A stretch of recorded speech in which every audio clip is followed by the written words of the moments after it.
पूस का महीना है तो पीठा तो बनेगा ही। और हम लोग पीठा से मन नहीं भरता है क्योंकि ठंडे में ये खाने का मज़ा ही कुछ और है। तो पूस महीना ख़त्म होते जा रहा है तो हम सोचे कि पूस महीना में पीठा का क्यों न लुत्फ़ उठाया जाए और वो भी मन भर का लुत्फ़ उठाया जाए। तो चलिए आज फिर से हम वही रेसिपी उसी दिन हम बनाए थे, बट उस दिन शेयर नहीं कर पाए थे आप लोगों के साथ। तो हम उसी दिन का पिट्ठा जो बनाए थे उसमें एक रेसिपी मतलब एक पिट्ठा ये भी था जिसमें दाल का पिट्ठा था। तो आलू का पिट्ठा यानी आलू के चोखा का पिट्ठा और तीसी का पिट्ठा तो हम बता चुके थे, बट दाल का पिट्ठा बताना मतलब बाकी था जो आज हम बताने जा रहे हैं। यहाँ पे तो सारे मसाले, दाल को पहले धो दिए हैं, धोने के बाद इसमें पानी डाल दिए हैं, पानी डालने के बाद इसमें सारे मसाले ऊपर मेंशन किए हुए हैं।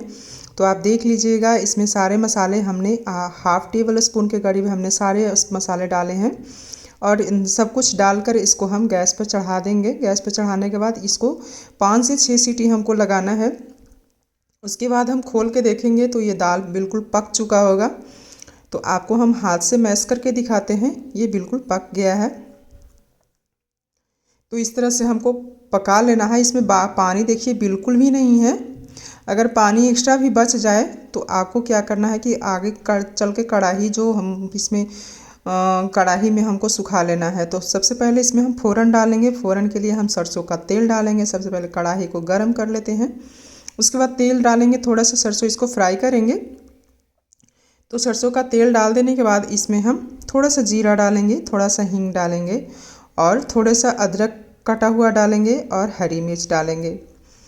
तो ये सब इसेंशियल है डालना। तो हम यहाँ पे जीरा डाल दिए, थोड़ा सा जीरा चटकने के बाद हम यहाँ पे अदरक डाल देंगे।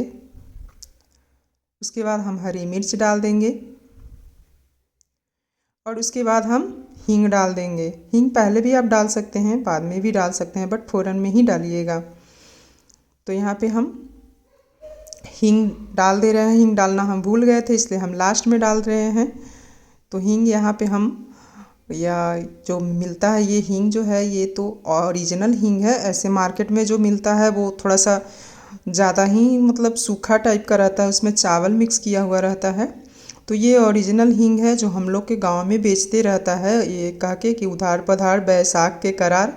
तो ये उसी वही जो हींग है जो हम लोग गांव में बेचने आता है और ओरिजिनल हींग रहता है। इसमें मिलावटी बिल्कुल भी नहीं रहता है और ये कई सालों तक रखने के बाद भी ख़राब नहीं होता है और इसका जो सुगंध है ना बहुत ही अच्छा रहता है। तो सभी चीज़ चटकने के बाद हम इसमें जो दाल हम रखे थे वो हम फ्राई कर देंगे। ये बिना लहसुन प्याज का बनता है तो बिल्कुल ना लहसुन प्याज नहीं डालें, क्योंकि लहसुन प्याज डालने से क्या होगा कि इसका गंध एक दिन में ही ख़राब हो जाएगा। तो ये लहसुन प्याज बिना ही बनता है।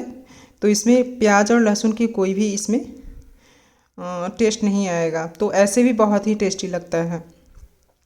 तो इसको हम अच्छे से फ्राई कर दे रहे हैं डालने के बाद। और फ्राई करने के बाद लास्ट में हम इसमें हरा धनिया खूब सारा काट के डाल देंगे। तो यहाँ पे हम धनिया पत्ता डाल दिए हैं। उसके बाद थोड़ा सा हम इसको मिक्स कर लेंगे।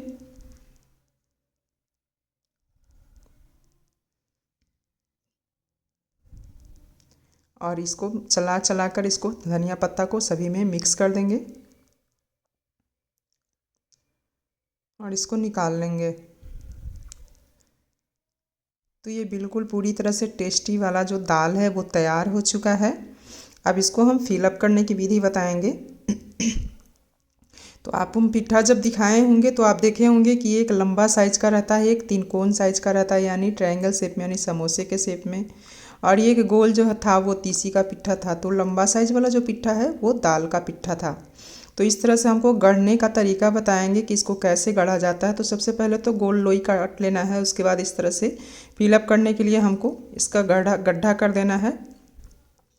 इसके बाद हमको इसमें चम्मच की सहायता से या हाथ की सहायता से डाल लेना है। हाथ गंदा नहीं करें, चम्मच की सहायता से ही डालें।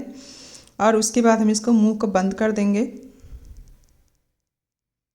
और इसके बाद ये बिल्कुल फटा हुआ नहीं रहना चाहिए। और ये जो दोनों का तलहथी यानी हाथ का जो तलहथी होता है तो उसको हमको इस तरह से चाप चाप के हमको इसको लंबा शेप दे देना है। तो आप देखिए बिल्कुल ये बनकर लंबा शेप में तैयार हो चुका है। इसी तरह से सारे जो पिट्ठे हैं वो हम कढ़कर तैयार कर लेंगे। और साइड में देख रहे होंगे पानी हम गरम कर चुके हैं, तो पानी हम गरम करने के लिए चढ़ा दिए थे और ये पानी उबल रहा था, तो इसको हम फ्लेम को लो कर दिए थे क्योंकि मेरा पिट्ठा नहीं गढ़ा हुआ था। तो अब फ्लेम को हाई कर देंगे और पानी को तुरंत खौला देंगे। उसके बाद हम एक एक करके पिट्ठा हम इसमें डाल देंगे। जब ये पिट्ठा थोड़ा सा यानी कि एक साइड से पक जाए, हल्का तैरने लगे, तो पलट कर दूसरी साइड कर दें। हल्के हल्के हल्के हल्के सहायता से करें ताकि पिट्ठा कटे ना। कोशिश करें कि ये जो लकड़ी वाला जो आता है कलछुल यानी छोलनी, इसको इसकी सहायता से पलटें, तभी ये नहीं कटेगा। जो स्टील वाला छोलनी रहता है उससे कट जाता है। तो ये देखिए पिट्ठा ये तैरने लगा। पकने का यही इसका जो है रूल्स है कि ये पक जाएगा तो ये पानी में तैरने लगेगा। तो ये बिल्कुल पक चुका है। अब इसको हम निकाल कर किसी सूती कपड़े पर रख देंगे या तो छन्नी टाइप का जिसमें पानी निकल सके उस पर रख देंगे। सबसे बेस्ट होता है कि सूती कपड़े पर इसको रख दें ताकि इसका जो भी पानी है वो सूख जाए।